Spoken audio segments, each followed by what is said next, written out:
Sorry. I just get, tired sometimes when I start thinking about the Great Awakening. It's tough to wake up. I have a new daughter, and it's really hard to stay up all night long with her. But today we're going to talk about just that, the Great Awakening, which is an event that happens in American history that gives us one of our most influential and most important ideas in all of American history. And it's this idea of what is known as the separation between church and state, that the government should be separate from religion and that they really should not kind of work together. They should remain separate. And so today we're going to talk about what is known as the Great Awakening and why it's so important in American history. And so in your notes, you need to list this as the Great Awakening, Objective 1.1. This is still part of that first objective. This is kind of piggybacking, this is video 2 almost, if you will, off of that series. And so when we talk about the Great Awakening, we have to kind of talk about it in context with the Enlightenment, because it pairs really well with it.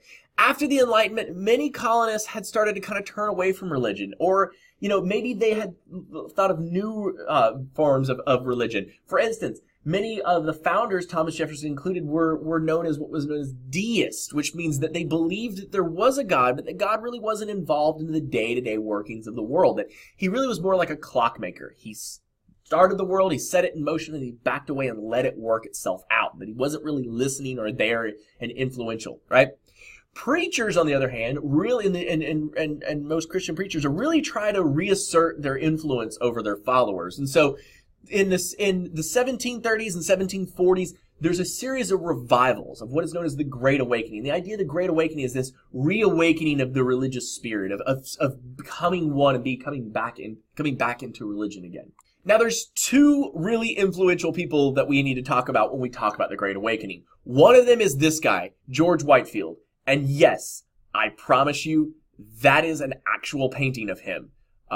He's very interesting looking. I will give you that, all right? He is nicknamed, though, the Great Awakener, and he's actually 27 years old, so don't let the powdered wig fool you. He's 27 years old in the 1730s. And he creates these plays about the devil, and the idea is it's supposed to scare women and children mainly, because those are the ones who came to church the most, scare them into finding religion again, into coming back into the fold.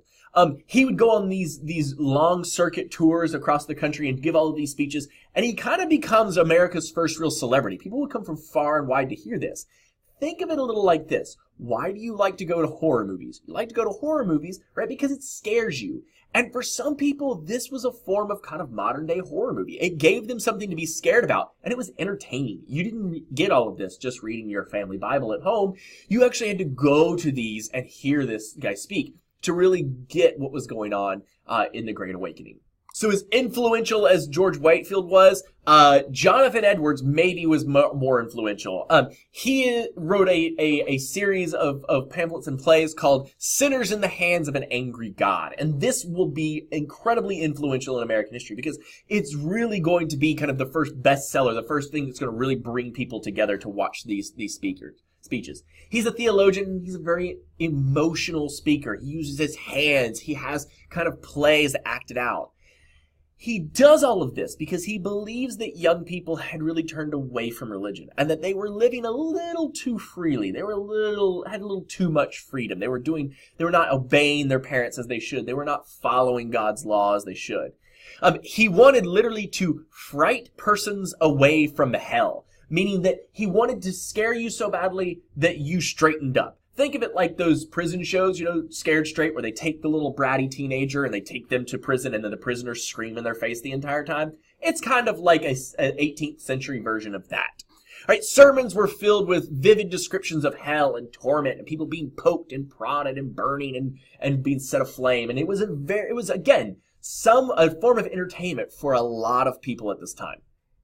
So what are the results of all of this? Why is this so important? Well, for religion, the results are, A, you get better ministers. People become better speakers. They're more charismatic. They are able to connect with their congregations better.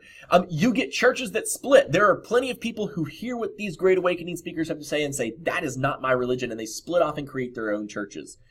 You get more people going to church because remember, this is like going to the movies of its day.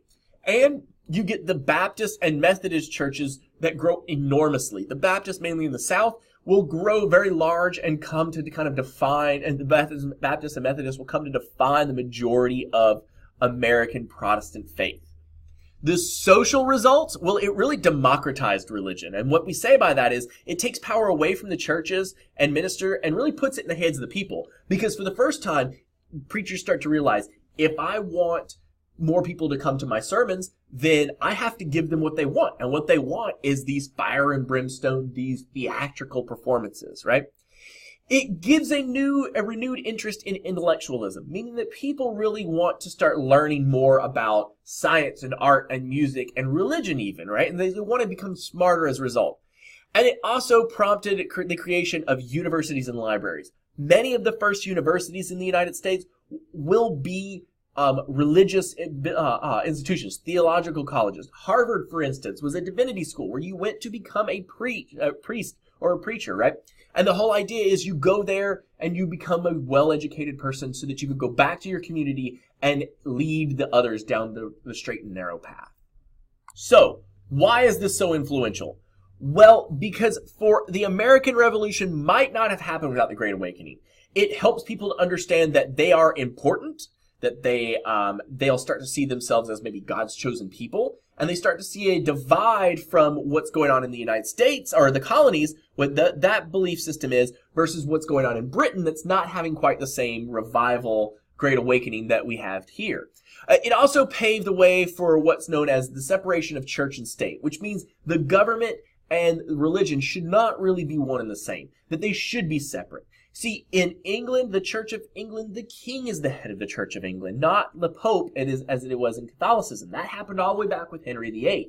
And so if the king decided to be Catholic or the king decided to be Protestant, that means everybody else had to do that. And colonists were not on board with that. And so when the American Revolution will happen, one of the first things that happens in the Bill of Rights is the freedom of religion and the idea that the government should not be telling you how you should be feeling about, or what you should be practicing, and also what religion they favor over any other. All right, so we're finally here at the end to why is this so important? It's question time.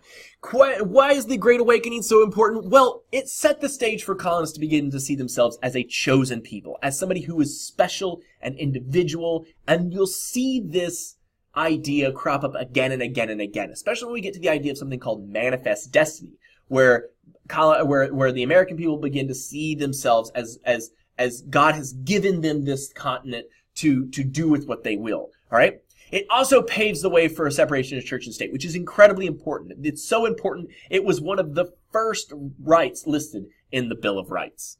And so that's it. Make sure you have all of this down in your notes. Again, make sure you finished your Cornell notes. If you have not watched video 1.1 on the Enlightenment, you should have done that first, so make sure you go back and do that.